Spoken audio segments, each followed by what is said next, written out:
First, I have to say peace to the gods and the goddesses. But on some real, first thing I got to say to you guys is never just take anybody's word for anything that they say. Believe 80%, in my case, of what you hear. That's how I would tell you. Because it's always a matter of time where you got to go study for yourself. You got to search the answers out. You got to be the person to go find it. And you got to base your understanding because everybody don't have the same understanding. You know what I mean? Some people just sit up there and hear something and just run, run off with it. You get what I mean? And then you just tell everybody and act like you a scholar. You know, I do want to shout out the scholars, man, the true scholars like General Seti. I'm gonna piggyback off of something General Seti said the other day on his live stream. I listen to General a lot and Young Pharaoh. He's a great scholar too. You get what I mean? But I want to piggyback off of what General Seti was talking about as far as it comes to the Phoenicians, and Carthage and Carthage being Africans. The thing about it is we really don't have no proof. The scholars will tell you this, but we really don't at the end of the day. We have some things that we think is proof, and then some things where it can be disproved, the opposite way. And in the case of the Phoenicians in Carthage, if you don't know who the Phoenicians is, Phoenician was you know, a civilization in the land that we know today as Lebanon. There's a story about a queen who was somebody was trying to force her into marriage. They killed her husband. They killed the king, killed her husband, was trying to force her into marriage. She fled the country. She came to northern Africa, Tunisia, what we know today as Tunisia. They came to North Africa, right there. Tunisia is right there by Spain, going up towards Europe and Russia and all of that. But she came to North Africa, was again approached for marriage. You get what I mean? And a whole lot of list of other shit that goes along with that. I find it kind of hard to believe in that story per se, for the simple fact of it is I don't really fall too much in the trap of Jewish, Hebrew,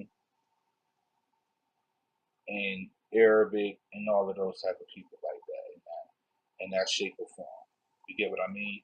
I'm not racist, but we're talking from a history standpoint.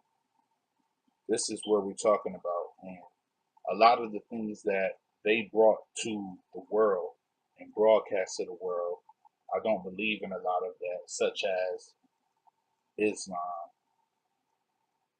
Christianity, Judaism, the Hebrew Israelites, because of the simple things of it that I've seen from observing a book and reading it myself.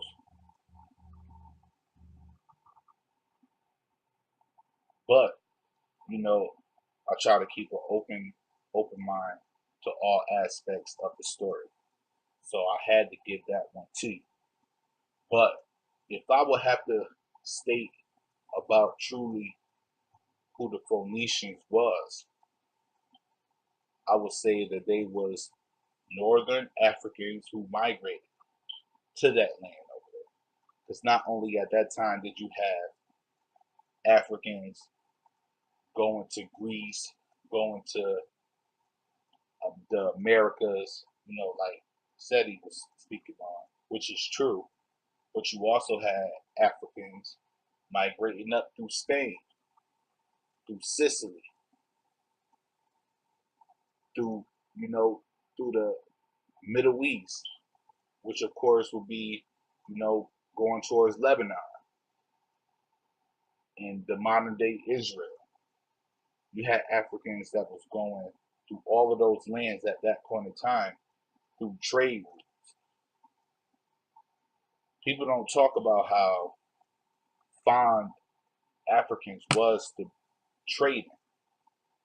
That's how everybody began to get up into their business and want their land because of trade routes. If Africans would have been smart at that point in time, well, they were smart, but in this sense that I'm talking about, they should have did to China and built a wall. That's what I would have did and block everybody. And you can see that they did that with Carthage. They built a wall. Is that saying that I believe that, the Phoenicians was of African descent? Yes, I believe some of them was. But I also believe that because of the monetary value that they held, other civilizations began to join them for monetary gain. If you know what monetary gain is, that's dealing with money.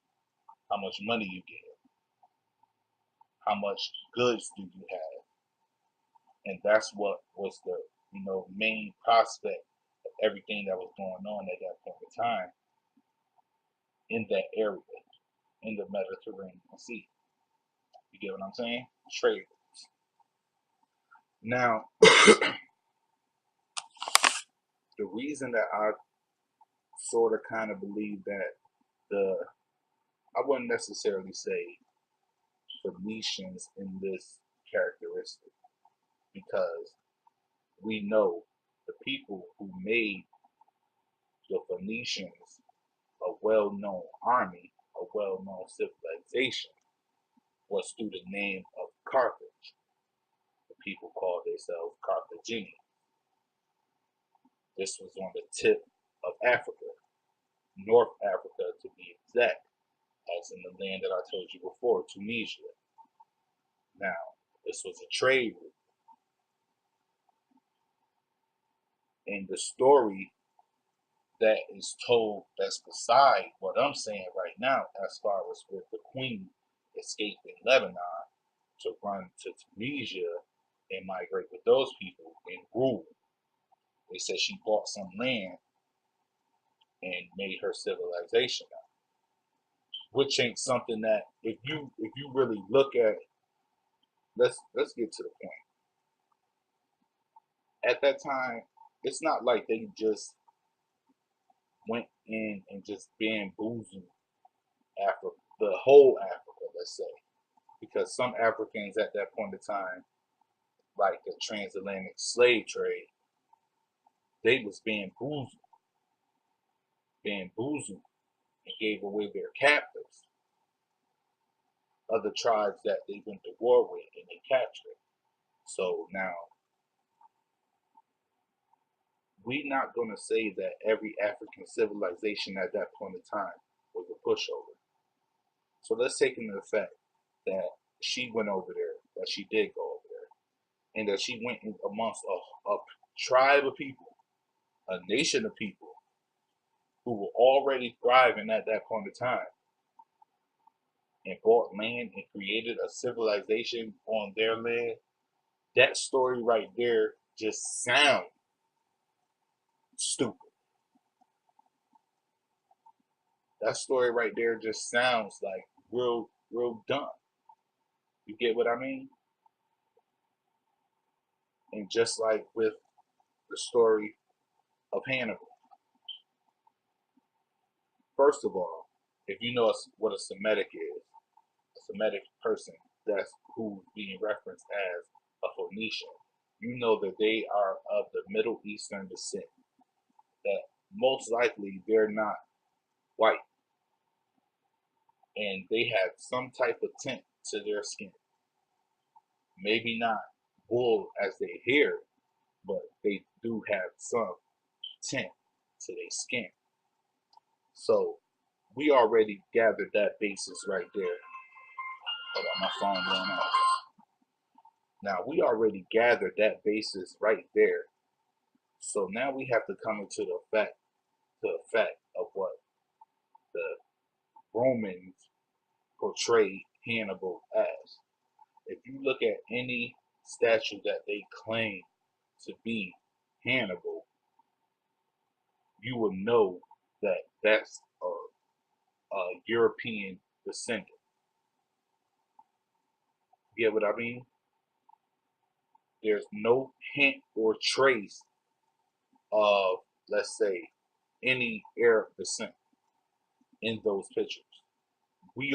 Every race has a distinct look about themselves. Some may grow closer than others, but we all have a distinct look about ourselves.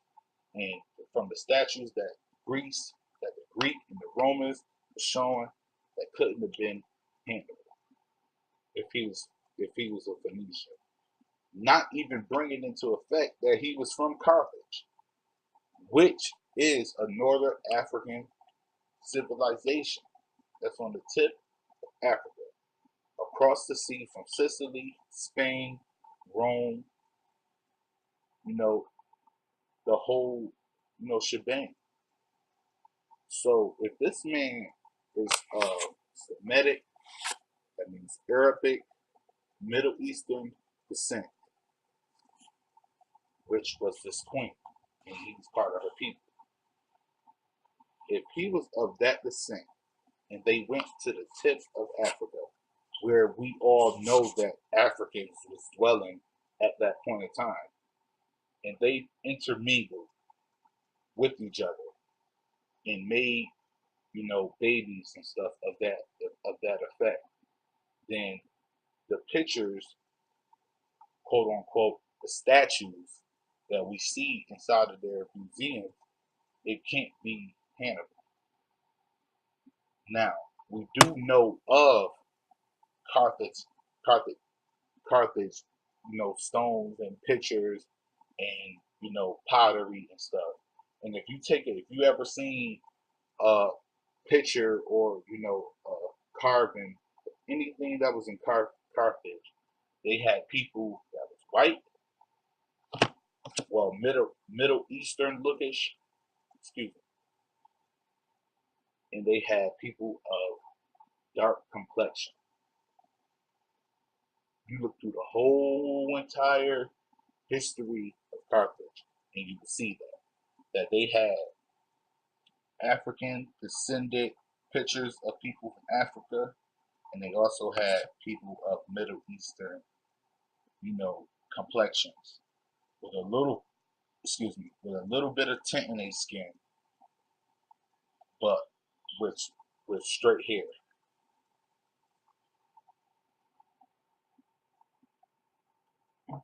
Excuse me, I missed order. But in the fact that will let you know right then and there that Hannibal was of African descent. If not African, he was Arabic descent. He didn't have anything to do with Italy. He didn't have anything to do with Greeks. He was either of Semitic, Middle Eastern, or African descent. And I would lean more towards African descent because of the simple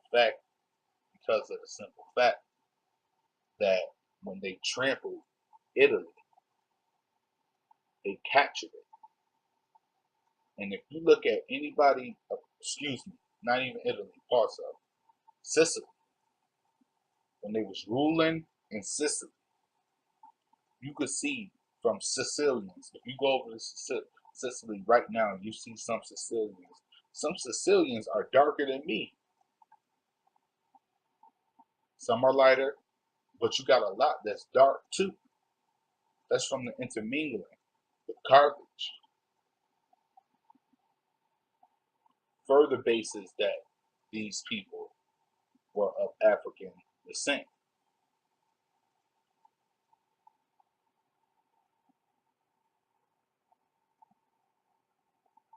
But since we're dealing with this type of world that we live in, where one race has to dominate the other race, and one race has to be the inferior race, and that inferior race being African, and the dominant race at that point of time, being the Romans, they couldn't get it through their head the simple fact that an African gave them that much trouble. He trampled their city with elephants. He went through the most impossible things in the world just to go to war with them. Going through the Alps, traveling through all of those mountains just to go to war, just to ride down the mountains and trample your city. I believe it was like maybe 30,000 Carthaginians, 70,000 Romans. They wiped them out from the mind of a man called Hannibal Barca. You get what I mean? So because of their, even though, at the end they won the war, they couldn't bring themselves to be hit in the head saying that a person who they felt is beneath them beat them.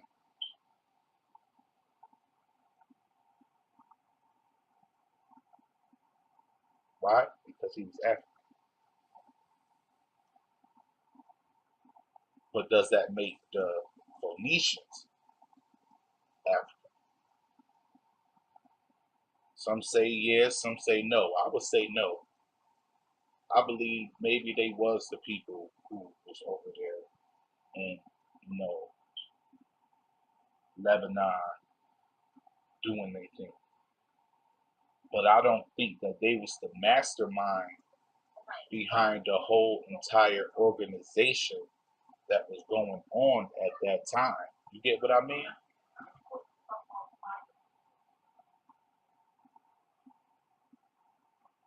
What? I hope she can just say what I think she said. But anyway, at that time, I do believe that they was the people that was in Lebanon at that time. They was Arabs, but they wasn't the master behind. They wasn't the mastermind behind all of the madness that was going on. The people who really had that on smash was those Africans. You get what I mean? From Carthage, who had dealt with each and every race and managed to trade. You had to go through like 5 different gates just to get to them. To even be able to touch them, the inner city, you had to go through like 5 different walls. And you think that the Romans gonna adhere and bow down to that? No, that's not what they was doing. They wasn't with none of that. That's why the war lasted for like 7 years. Not even including the war that his dad had with it. You think they was really about to let them get a one up on them? No, they wasn't. But as far as the Phoenicians go, I believe that they was Arabic descent. But they wasn't the masterminds that was behind the whole organization that was going on at that time. That was those Africans. You think Egypt, who's right around the way, is going to really do business with you if they know that you're on the other side of where the Nile empty out, causing havoc? They already got inscriptions of them beheading the Arabs, the Semitic people who came over and tried to stop them from doing what they got to do. So you really think they still gonna do business with you and let you ride up and down the Nile? No, they wasn't gonna do that. It had to be somebody who was close, because if Carthaginians, they rode up the Nile River. where the Egyptians was at. You get what I mean? So it had to be some type of connection that was going on at that time, and that was because the Carthage, the Carthage, excuse me, the Carthaginians, they was of African descent, so it made them easy because who are the Egyptians of African descent? They wasn't about to let no. They blocked off the Hyksos from coming into their land after they saw what they first what being good to them got them in the first place when they first came. Because Egypt wasn't just hit by the Arabics in the Middle Eastern community just once. They got hit by them more than once, like 2 or 3 times. You forgot Persia even ran through Egypt. The Arabics ran through Egypt. How you think we got the demonic texts? Those is Arabics over there. Then came the Greeks. Then came the Romans, who caused even more destruction. So Egypt was already on edge with these people from the beginning. So it had to be, if you riding up and down, it got to be something about you that they respect, and they let you ride through the Nile. Otherwise, they was going to kill you.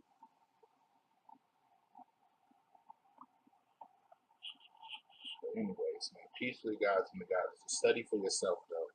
Get that information yourself, man. Listen to scholars, but study for yourself. That's your best bet, because you have the understanding at the end of the day, to be able to, how can I say, choose what's right for you. You have the ability at the end of the day to do that. Peace to the guys and the guys. Y'all the best.